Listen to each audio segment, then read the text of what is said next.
Bonjour à toutes, bonjour à tous, bienvenue à ce nouveau numéro des Secrets de la réussite avec Gomez Agou. J'espère que vous avez passé une bonne semaine. La semaine passée, nous avons discuté le sujet de la confiance en soi. La semaine passée, j'ai expliqué pourquoi est-ce que certaines personnes n'avaient pas confiance en elles. Et j'ai aussi expliqué les dangers de ne pas avoir confiance en soi.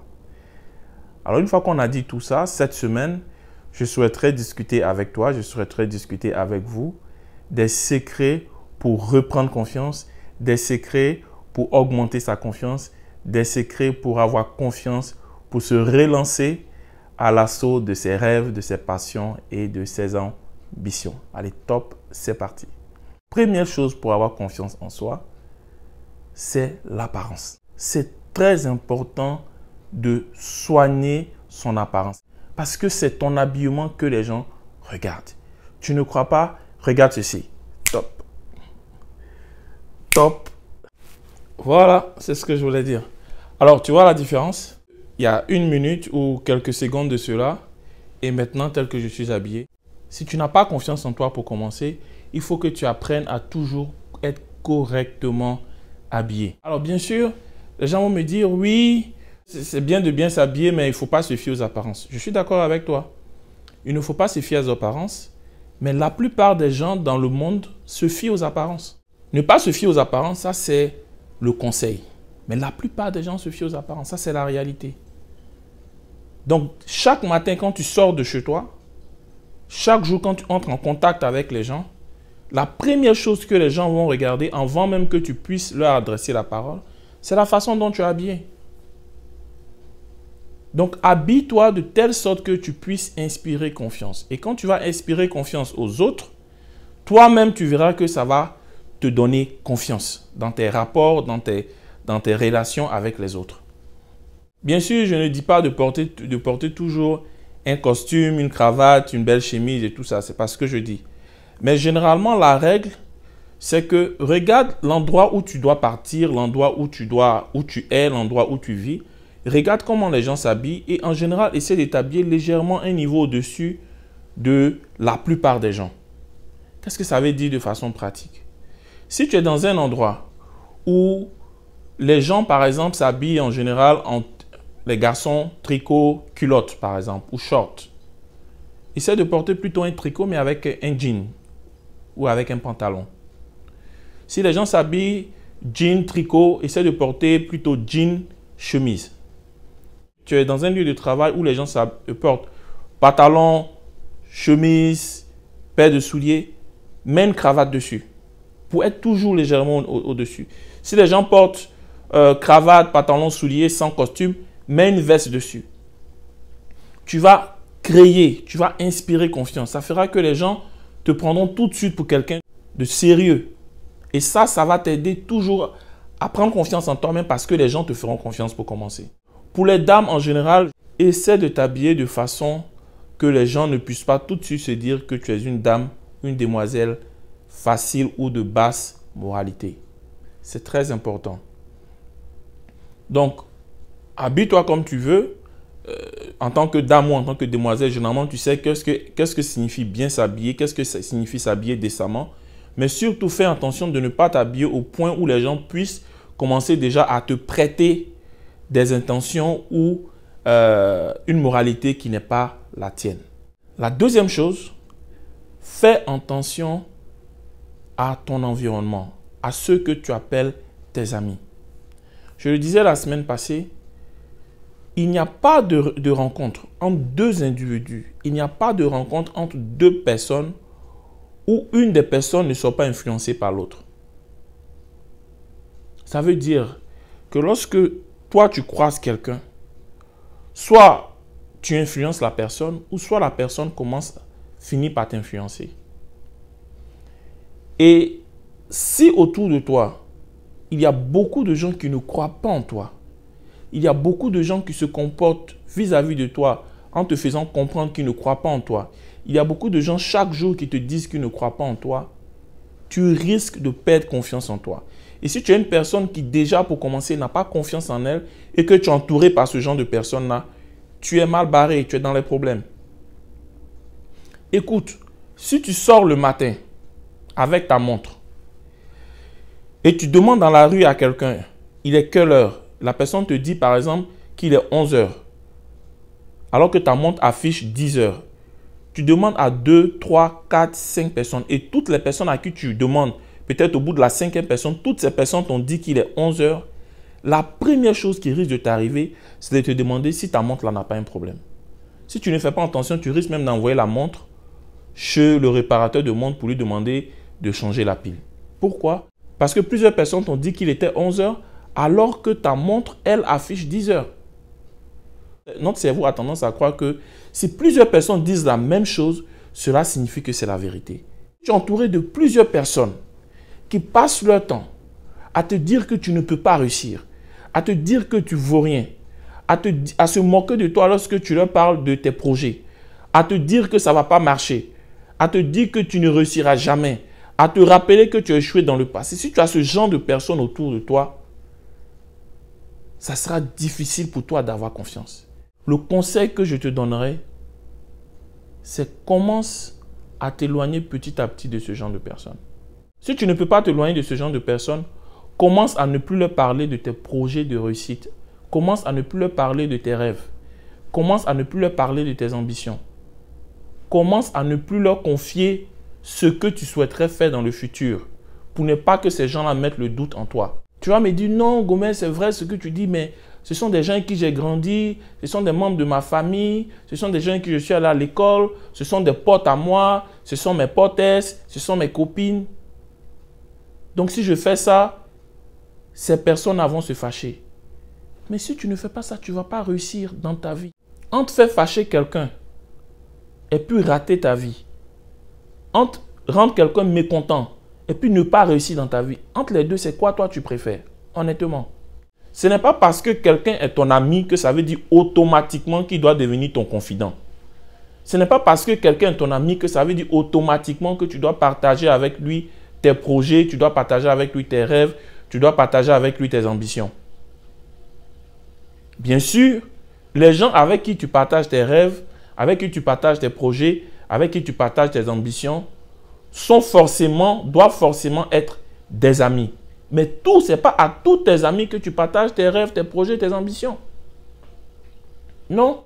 Ensuite, tu commences à parler plus de tes rêves, de tes projets, de tes ambitions à ces amis-là qui, eux, croient en toi. Qui sont prêts à te dire non, je pense que tu vas réussir. Qui sont prêts à te dire non, je pense que tu es capable. Qui sont prêts à te dire non, je sais que toi, là, tu vas aller loin. C'est avec ces gens-là qu'il faut que tu commences à partager tes projets, tes ambitions, tes rêves et tes passions.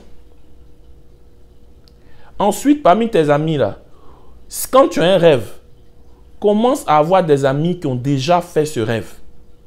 C'est avec ceux-là que tu dois passer le plus de temps. Si tu veux créer ta propre entreprise et que parmi tes amis avec qui tu parles de ton projet d'entreprise, il n'y a personne parmi eux qui a déjà créé une entreprise et qui a réussi. Comment est-ce que tu imagines que ces gens-là peuvent te donner la confiance nécessaire pour poursuivre ton projet d'entreprise? Si tu as échoué déjà plusieurs fois au bac et que cette année tu t'apprêtes à reprendre le bac et que tu commences à parler parmi tes amis là, il n'y a personne qui a déjà réussi le bac à qui tu parles de cette idée de reprendre le bac. Comment est-ce que tu penses que les gens vont t'encourager, vont te donner confiance pour reprendre le bac? Troisième chose que je voudrais te dire, c'est fais très attention à ce que tu dis. Si naturellement tu n'as pas confiance en toi et que tu reçois un compliment, s'il te plaît, dis merci et puis tais-toi. Parce qu'il y a des gens qui ne peuvent pas recevoir un compliment sans gâter ça, comme on dit à Abidjan. Il y a des gens qui sont comme ça. Ah, vraiment, aujourd'hui, tu as bien répondu à la question, je suis fier. Non, mon cher, question facile, là, tout le monde connaissait la question. Ça, c'était une question trop facile. Même le dernier des classes même allait répondre à la question. Parce que c'est moi qui étais le premier à lever ma main. Dis merci et puis tais-toi. Ah, ma chère, vraiment, ça fait 2 ans que tu t'es mariée. On n'a jamais entendu de problème sur ton foyer. Vraiment, on est fiers. Eh, ma chère, il faut laisser ça. De toute façon, ça chauffe à la maison. C'est parce que je ne suis pas venu vous dire. De toute façon, ça chauffe. Le mariage ne marche pas. dis merci et puis tais-toi. Parce que quand tu passes ton temps à gâter les compliments que les gens te font, toi tu penses qu'en gâtant ça, tu es en train d'être humble. J'ai dit la semaine passée, ce n'est pas de l'humilité. C'est du manque de confiance en soi. Lorsque tu gâtes les compliments que les gens te font, d'abord de un, tu crées le doute dans la tête de ceux qui te faisaient ces compliments. Donc les gens commencent à se dire que en réalité, tu dois valoir moins que ça. Première chose, donc les gens vont commencer à douter de toi. Et puis deuxième chose, lorsque tu dis ça, toi-même ça contribue à s'aimer le doute dans ton cœur. Tu ne te rends pas compte, mais ton cerveau enregistre ça. Et ça va participer à s'aimer le doute dans ton esprit. Donc lorsqu'on te fait un compliment, dis merci. Si tu ne peux pas ajouter à ce compliment-là quelque chose de bien, dis merci et puis tais-toi. L'autre chose que je voudrais te dire,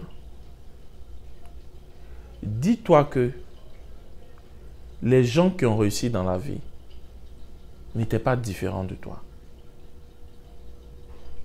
Pourquoi est-ce que vraiment tu n'as pas confiance en toi? Les gens qui ont réussi dans la vie n'étaient pas différents de toi. Comprends que tu fais partie de l'espèce la plus avancée qu'il y a sur cette terre, c'est-à-dire les hommes. Tu es un homme, tu es une personne. Ça veut dire que tu es capable de comprendre le passé. Ça veut dire que tu es capable de tirer des leçons du passé. Ça veut dire que tu es capable de changer tes façons de faire. Ça veut dire que même si tu as échoué dans le passé, cela ne signifie pas que tu vas forcément échouer dans le futur. Et ça veut dire que même si tu échoues aujourd'hui, tu es capable de tirer les leçons de pourquoi est-ce que ça n'a pas marché et de changer ça demain. Tes erreurs ne doivent pas te dire que tu ne vaux rien. Tes erreurs ne doivent pas te faire comprendre, ne doivent pas te faire conclure que tu ne réussiras jamais. Ton présent aujourd'hui n'a pas besoin d'être ton futur. Et ton passé n'a pas besoin d'être ton futur. Ce n'est pas parce que tu as passé plusieurs fois un examen que ça signifie que tu ne pourras jamais réussir cet examen. Ce n'est pas parce que tu as essayé plusieurs fois de créer ton entreprise que ça signifie que tu ne pourras jamais créer ton entreprise. Ce n'est pas parce que beaucoup de tes relations amoureuses n'ont pas marché que ça signifie que tu ne pourras jamais être en couple et avoir une vie de famille. Ce n'est pas parce que tu as essayé depuis des années d'avoir une promotion et que ça n'a pas marché que ça signifie que tu es condamné à ne plus jamais avoir de promotion. Ce n'est pas parce que tu es dans la même entreprise depuis 15 ans que ça signifie que tu ne pourras jamais changer d'entreprise. Souviens-toi que tu es un homme. Tu es l'espèce la plus avancée qu'il y a sur cette terre. Il y a en toi quelque chose de spécial. La capacité de transformer ton monde. La capacité de transformer ta vie. Et ça demande qu'une seule chose pour commencer. Que tu puisses croire en toi. Que tu puisses croire en toi.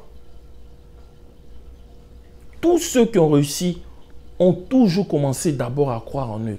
Pourquoi vouloir se compliquer la vie? Pourquoi vouloir compliquer son futur? Pourquoi vouloir compliquer la poursuite de ses rêves? Pourquoi vouloir compliquer la poursuite de ses ambitions en commençant à ne pas croire en soi? Pourquoi? Pourquoi? Ça ne fait pas de sens. Ça ne fait pas de sens. Recommence à croire en toi. Fais-toi au moins cette faveur. Tu vois, il y a beaucoup de choses dans ce monde que les gens ne te donneront pas.